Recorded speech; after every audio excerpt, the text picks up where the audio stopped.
Swayam Prabha. Digital India. Educated India.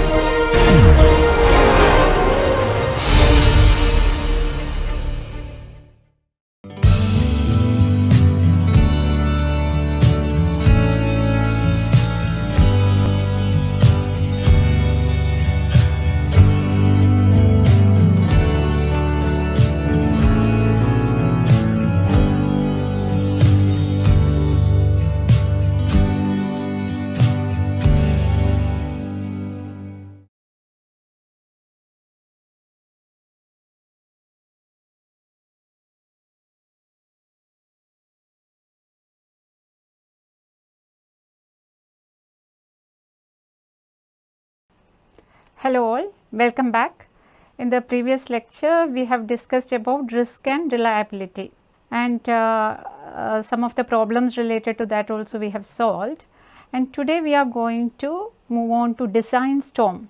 In the first lecture related to hydrologic design, we have discussed about the design scale. Instead of providing a single value for design variable, a scale has to be proposed, and the lower value of that can be taken as 0, upper value is taken as the upper limiting value. That upper limiting value can be either described by means of a probable maximum precipitation or the flood which is caused due to probable maximum precipitation, that is the probable maximum flood, or it can be determined based on the frequency analysis corresponding to a certain return period, how much will be the magnitude of that particular variable. So, here in today's lecture we are going to discuss about design storm. Design storm is that precipitation which is used for the design of hydrologic system. That is, the precipitation which is defined for the design of a hydrologic system is termed as the design storm. So, that design storm can be chosen in different ways. It can be based on the historic data from a particular station or from stations which are having meteorologically similar characteristics, and sometimes it can happen in such a way that data is not available to that particular catchment. That is, we are expecting heavy storm or maximum flood in a particular catchment, but related to that past data is not available in that particular catchment. In such cases, we can make use of the storms from the neighboring catchments which are meteorologically similar to the catchment under consideration. So, mainly we need to look into the design frequency or return period. That has to be determined first.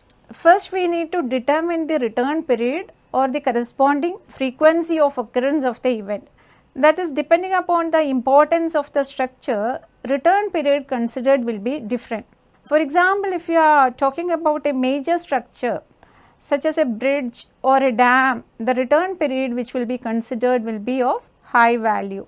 It can be sometimes 50 years, it can be sometimes 100 years, but if it is related to a storm drainage work, we do not have to go for a high return period value like 50 years and 100 years.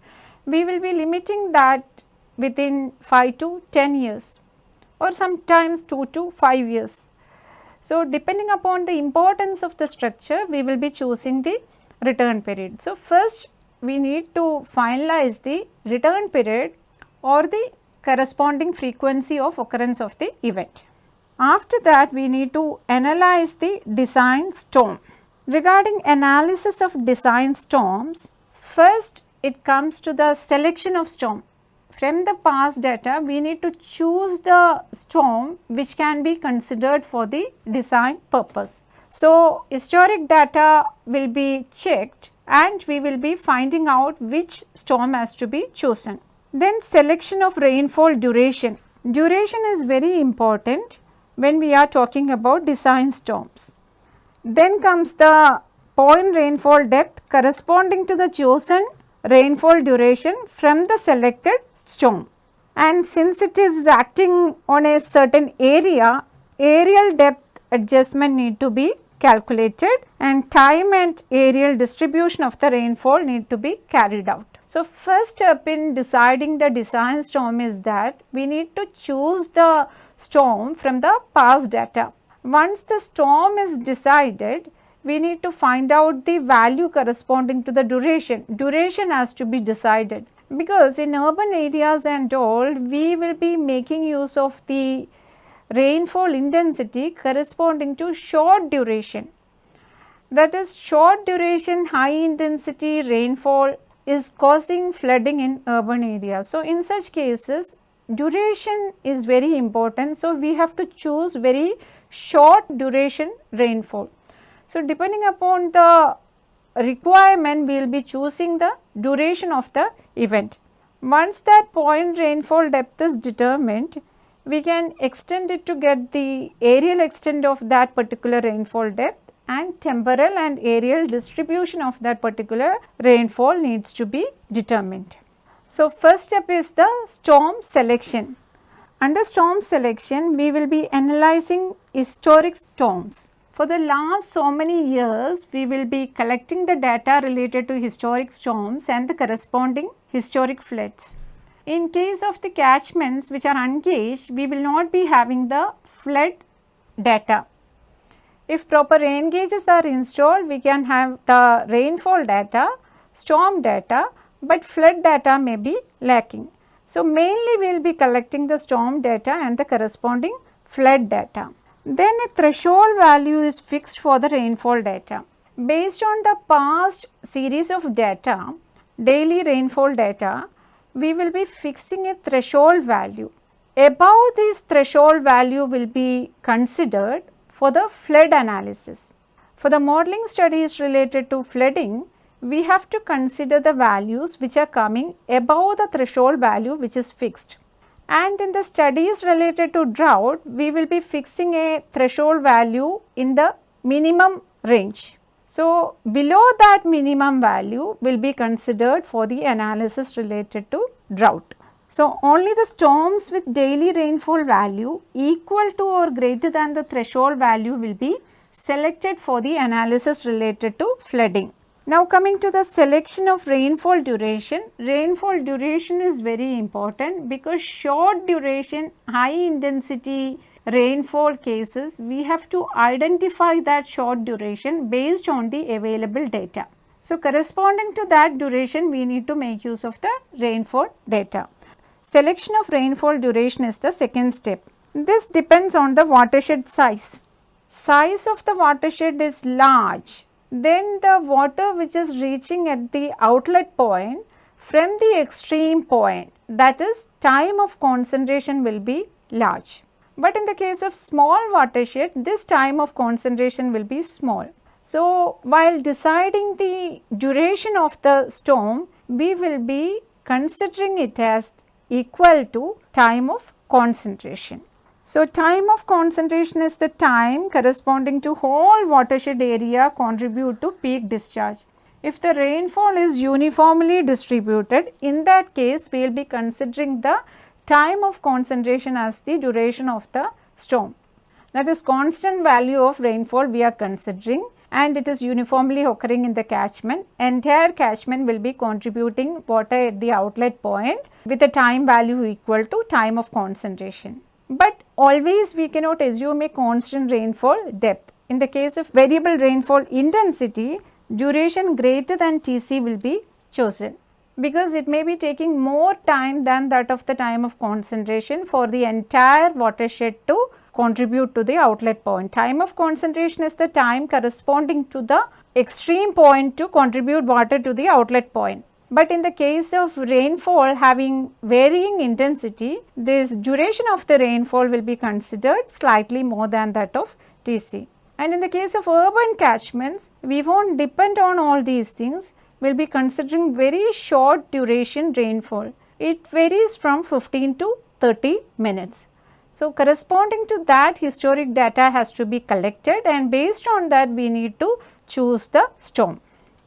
And coming to point rainfall depth, a hydrograph specifying the time distribution of precipitation from the historic data will be chosen, which is representing a highest value above the threshold value which is chosen, or below the value chosen for the drought analysis. So, this point rainfall depth includes the selection of the hydrograph. Annual maximum precipitation for a given duration is selected to all storms in a year. Entire series will be analyzed and annual maximum value will be chosen. From that, corresponding to that, what is the hydrograph, that will be chosen as the point rainfall depth. Then we can carry out the depth duration analysis. What will be the maximum depth corresponding to each duration? So, depth duration analysis will be carried out and we can develop the depth duration curves. And frequency based estimates of D-day rainfall can also be calculated. D-day means 1 day rainfall, 2 day rainfall, 3 days rainfall. That way it can be chosen depending upon the historic rainfall data. And design precipitation depths for various return periods have to be determined. We are going to design the structure corresponding to a particular return period. So, corresponding to that return period, what will be the maximum rainfall depth or what can be the magnitude of the rainfall value, that needs to be computed based on the historic data. So, sometimes in the case of very important structures, dams or some other structures which are of great importance, if the failure happens for this structure, the losses will be very huge. In such cases, we will be going for probable maximum precipitation. 50 years return period, 100 years return period causing a value which may be lower than the probable maximum precipitation. So, this probable maximum precipitation we will not prefer to use in all the cases because it won't be, the design won't be economical. But some cases are there in which we cannot avoid the probable maximum precipitation. So, probable maximum precipitation is the greatest depth of precipitation for a given duration that is physically possible in an area. How to determine this probable maximum precipitation in the case of ungauged catchment or the catchment which hasn't experienced a maximum value of rainfall equivalent to this probable maximum which we are expecting. This can be done by storm transposition. Why do we want to go for storm transposition? Storm transposition is the process by which the value from a watershed which has experienced a very high value, that is probable maximum precipitation, can be used for the analysis of the ungauged catchment. So, storm transposition is used in watersheds that have inadequate rainfall data or have experienced no severe storms. But in such cases, you may think that why do we want to go for this much of high value of design storm? The reason behind is that this particular catchment is meteorologically similar to the other catchment, gauged catchment, which has already experienced a very high value of precipitation. So, we are expecting similar kind of maximum precipitation in this ungauged catchment where we do not have the data. So, in such cases, we will be making use of the data from the gauge catchment which has experienced the maximum storm. So, transposition of storms of one watershed to other is based on the assumption that these storms could occur on the watershed under consideration. We are worried that the similar type of storm can occur in a particular catchment where we do not have the data and also we haven't experienced such a maximum storm. But these catchments are meteorologically similar in nature. So, storms occurred in the watershed under consideration and nearby watersheds which are meteorologically homogeneous adjacent catchments will be utilized. So, the catchment which is gauged in nature has experienced a maximum precipitation which is equivalent to probable maximum precipitation. So, the floods from that particular catchment and also the catchment which is under consideration will be selected to finalize the design storm. So, this type of estimation of design storm is termed as based on storm transposition. Different steps involved in this are assurance of meteorological homogeneity and selection and analysis of major recorded floods. The first step in storm transposition is that we need to clarify or we need to finalize that the catchment which is under consideration is meteorologically similar to that of the gauge catchment which has experienced a maximum precipitation. So, how can that be done? That is, we need to identify whether these two catchments are meteorologically similar. So, for that we have to analyze some of the atmospheric parameters which are causing the precipitation, wind velocity and the closeness to the coastal area, hilly catchments, similar kind of hilly pattern is there, and the very important factor is different atmospheric parameter or the moisture present in the atmosphere, humidity related parameters in both the catchments. So, analysis based on these parameters will be deciding whether the catchments which are under consideration are meteorologically similar or not. Once it is finalized that these catchments are meteorologically similar, we will be collecting the existing storm data from the gauge catchment and also the minimal data which are available from the ungauged catchment. So, based on this analysis, we will be making use of the probable maximum precipitation which has occurred in the gauge catchment for the hydrologic design in the ungauged catchment. Now, coming to the aerial precipitation, till now what we were talking about was related to point precipitation. Coming to aerial precipitation, by means of isohydral maps, we will be identifying the spatial pattern of the precipitation. In the case of aerial precipitation, it is not common to make use of the frequency analysis that is applicable to the point rainfall data. So, frequency analysis of aerial precipitation is not a common approach which we utilize. So, point precipitation estimates are extended to develop average precipitation depth over an area. So, in that case also we will be making use of the point precipitation data at different locations in the catchment, and that will be extended to the entire area by means of aerial average precipitation. And in this case what we will be doing, we will be carrying out the depth duration analysis and also depth area duration analysis. The rainfall depth corresponding to different durations, that is the maximum rainfall depth corresponding to different durations will be identified, and the relationship with the area is calculated, or the relationship with the area will be graphically plotted. That way we can develop depth area duration curves by making use of depth area duration analysis. That is, distribution of rainfall amounts for various areas corresponding to different durations can be obtained by using the depth area duration curves.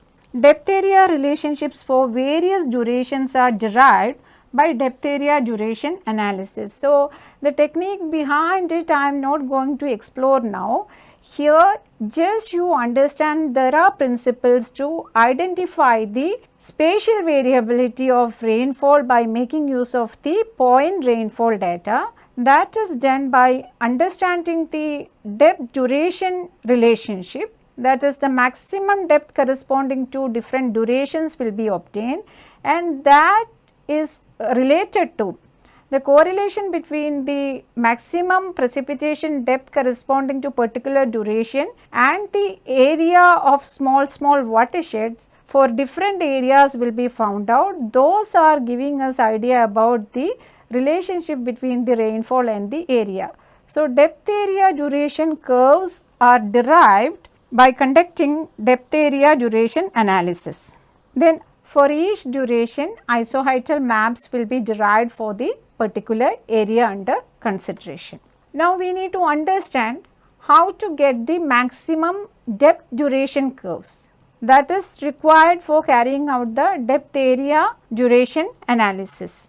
So, maximum depth duration curve is representing the maximum depth corresponding to a particular duration which is identified from the past rainfall data.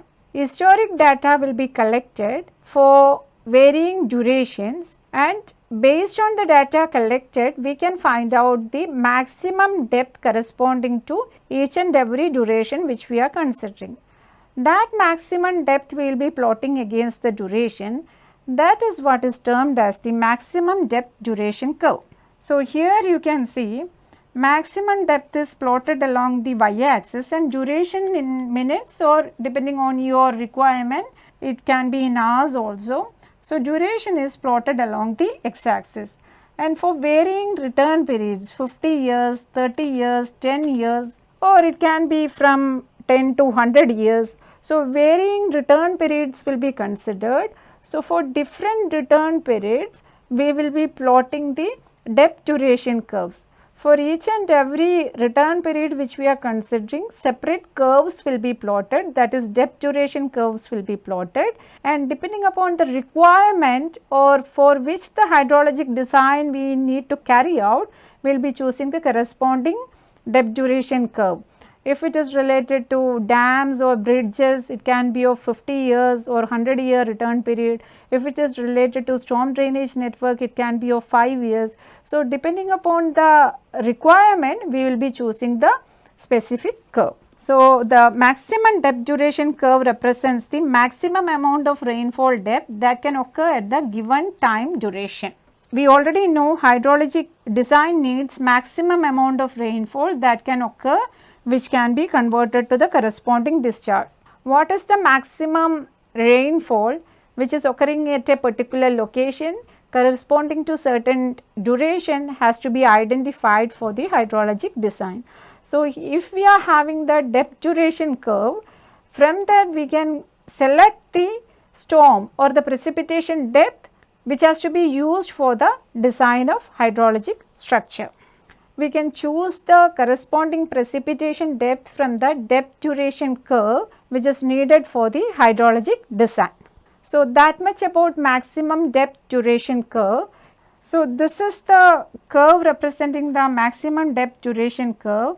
In this you can observe that 50 years return period curve is having maximum depth compared to 10 years return period. So, the depth is more in the case of higher return period, that is, as the frequency of occurrence is less, then the intensity of rainfall or the depth of rainfall will be high. High intensity events will be occurring less frequently.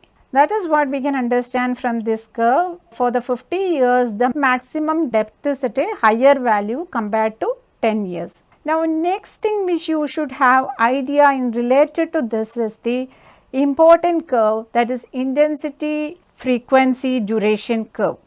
Whenever we are talking about hydrologic design, especially in urban areas, we need to make use of intensity, duration, frequency curves, IDF curves. In short form, we will be naming it as IDF curves.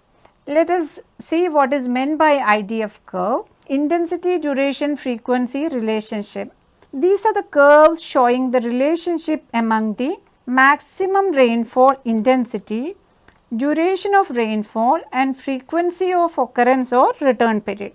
F is representing the frequency of occurrence or return period, and the I is representing the intensity and D is the duration. Corresponding to a particular duration, what is the intensity of rainfall for a particular return period? That relationship is represented by intensity, duration, frequency curve. Schematically, we can represent the IDF curve as shown in this graph. So, here also bottom curve is representing the IDF curve for return period 10 years, middle one is for return period of 50 years and the upper one is for a return period of 100 years. So, you can understand that as the frequency of occurrence is reducing or the return period is increasing, the events are not very frequent. High intensity precipitation or the rainfall will be occurring very less frequently. So, that is why for very high values of return period, we will be having less frequent events. Here in the case of 10-year return period, it is a very high frequent event. High frequent event will be having low intensity values. That is why it is coming at the bottom, and 100-year return period curve will be coming at the higher side. That is, the magnitude of the events will be having high values for higher return period values. The data of different durations are analyzed previous so many years data, series of data will be collected, rainfall data will be collected. For short duration data, we need to collect the short duration data, then only we can derive the rainfall intensity curve corresponding to short durations. So, the data of different durations are analyzed and suitable probability distributions are fitted to the data, and for each design return period the intensity versus duration curve is plotted. That is what is shown over here in this graph. So, for each return period different curves will be derived. Those curves are plotted as the intensity duration frequency curve. And for the purpose of hydrologic design, depending upon the type of the structure which we are considering under hydrologic design, suitable curve will be chosen from the intensity duration frequency curve corresponding to the specified return period. Higher the return period, higher will be the magnitude of the maximum depth and maximum intensity. And if the return period is having a lower value, high frequent values corresponding to maximum intensity and maximum precipitation depth. High frequent value of the variable means it will be having less value, as the frequency is high means it is very commonly routinely occurring one, that will not be having a very high value, but less frequent event will be having very high value. Corresponding to 100 year, if you are considering a duration of 15 minutes, I can mark over here if this is representing 15 minutes, corresponding to this 15 minutes duration, 10-year return period is giving a value at this point. This is P10 corresponding to 10-year return period. And if you are talking about 50 years return period, this is representing P50. And if we are talking about 100-year return period, P100, it is a high value. So, duration is less, intensity will be high, and the return period is less, intensity will be less. So, you look at the maximum intensity for 10-year return period corresponding to a duration of 15 minutes, P10 is lower than P50, which is lower than P100. Higher the return period, higher will be the value, that will be occurring less frequently. The relationship which gives the IDF curve is given by I is equal to kt to the power of x divided by d plus a to the power of n. In this, I is the maximum rainfall intensity, t is the return period which is representing the frequency in years, d is the duration, and parameters k, x, a and n are defined for different regions in India. This particular equation can be utilized for deriving intensity duration frequency curve for a particular region in India. For different regions, we can choose the corresponding parameters from the table corresponding to it. That table you can get from the textbook. So, this is the representation which can be utilized for deriving the intensity corresponding to a particular duration and also corresponding to particular return period. That is T year return period, duration D hours. So, corresponding to that we can choose the intensity which is required for the hydrologic design. Now, let us solve one example related to depth duration and intensity duration curves. The cumulative rainfall depth at a station is given in the table. Estimate the following. Estimate and plot the maximum depth duration curve. Estimate and plot the maximum intensity duration curve. We need to plot maximum depth duration curve and also maximum intensity duration curve.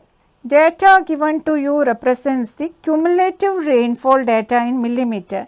Time is in minutes and cumulative rainfall data is given in millimeters. So, by making use of this data, we need to derive the depth duration curve and also intensity duration curve.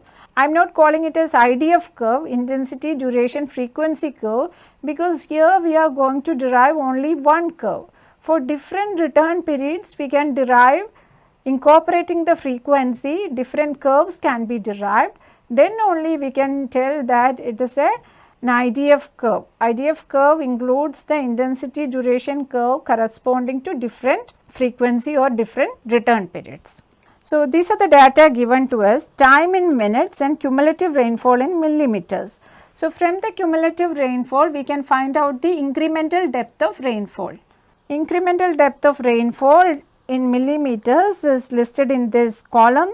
So, that is 0 times 0 rainfall, 15th minute it is 15 millimeter, 30th minute cumulative rainfall is 17 millimeter. So, 17 minus 15, 2 millimeter is corresponding to 30 minutes. 2 millimeter is the incremental rainfall depth corresponding to 30 minutes.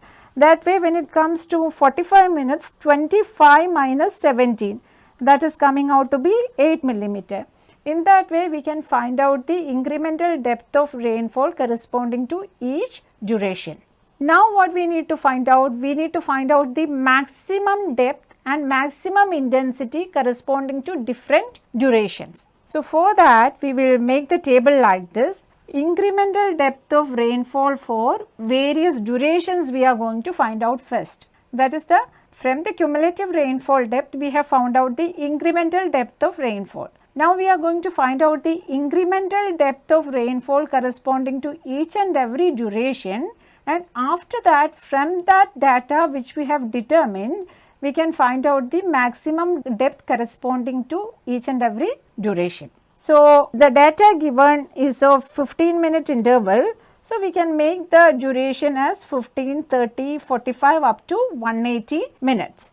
So, for 15 minutes if we talk about, here you look at the rainfall depth which we have determined from the cumulative rainfall depth, that is representing a rainfall depth corresponding to 15 minutes duration.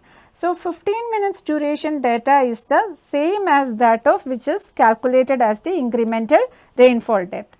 So, that way if we are calculating the rainfall depth corresponding to 30 minutes duration, it will be coming out as listed in this column. So, 30 minutes will be 15 plus 2, 17, 2 plus 8, 10, 8 plus 7, 15, 7 plus 5, 12, that way we will be calculating. In the similar way, next column is related to 45 minutes. 45 minutes it will be 15 plus 2 plus 8, that will be 25, and next will be 2 plus 8 plus 7, that is 17. So, the values corresponding to incremental depth of rainfall for various duration, 60 minutes, 75 minutes, 90 minutes up to 180 minutes are tabulated here in this table. From this what we need to find out? We have found out the rainfall depth, incremental rainfall depth corresponding to each duration. Depth duration curve is representing the maximum depth corresponding to a particular duration versus duration. So, we need to find out or we need to identify the maximum depth of rainfall from this calculated incremental rainfall depths corresponding to different durations. So, we can start that when we talk about 15 minutes duration data, this column the maximum value will be 19 millimeter, and when it comes to 30 minutes duration maximum value is 35 millimeters, and corresponding to 45 minutes duration it is 48 millimeters. In that way for 60 minutes it is 61, 75 minutes it is 68 millimeter, and 90 minutes it is 73, corresponding to 105 minutes it is 80, and 120 minutes represents 88 millimeters of rainfall, and for 135 minutes it is 93 millimeter, and for 150 minutes it is 105 millimeter, and corresponding to 165 minutes it is 110, and last that is for 180 it is 112 millimeter. Now we can make use of these maximum depth of incremental precipitation corresponding to each duration for plotting the depth duration curve.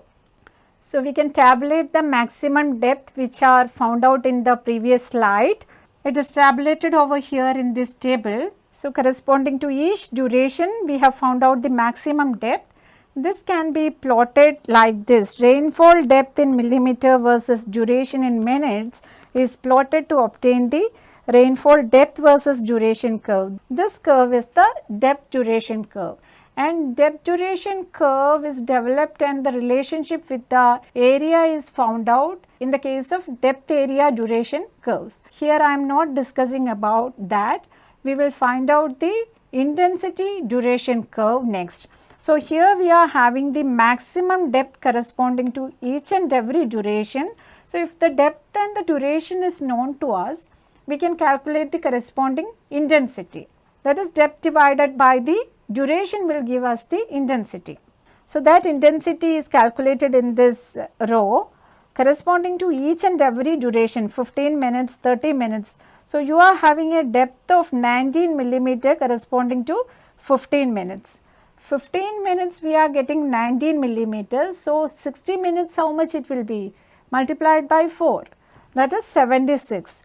30 minutes duration we are having 35 millimeters of rainfall. So, 60 minutes we will be having 70 millimeters of rainfall. And in the similar way, corresponding to 45, 60 minutes, all durations depths are calculated and corresponding intensities can be calculated by making use of the relationship with the depth and the intensity. Corresponding intensities are listed over here in this row. Now, we can plot the intensity duration curve, intensity in millimeter per hour versus duration in minutes. So, the values which are tabulated here, maximum intensity and time in minutes, are used over here to plot the intensity duration curve. Here we have specified the return period. So, similar way, if this is for 100-year return period, we can derive another curve corresponding to 50 years return period, and corresponding to 25 years it will be coming like this. But the rainfall data, historic data should be available to us for different durations. By making use of the historic data, we can derive the intensity, duration, frequency curves for varying return periods. But here in this case, I haven't specified anything about the return period. We were given the rainfall depth and the corresponding duration. Based on that, we have calculated the maximum depth and maximum intensity. By making use of those data, we have plotted the maximum depth duration curve and maximum intensity duration curve. While deriving the intensity duration frequency curve, we have to make use of the probabilistic distribution, which will be the suitable distribution which can be fitted to the given data. Based on that, we will be finding out the frequency of occurrence and also the magnitude of the event corresponding to certain return period. So, by making use of the suitable probabilistic distribution, that distribution has to be fitted first, and based on that we will be finding out the intensities corresponding to different return period for varying durations. Then we can derive different number of curves corresponding to different return periods. So, these are the types of problems related to depth duration curve and intensity duration curve. Related to this, you can get so many exercise problems from these textbooks. These are some of the reference textbook. Here I am winding up today's lecture. Thank you.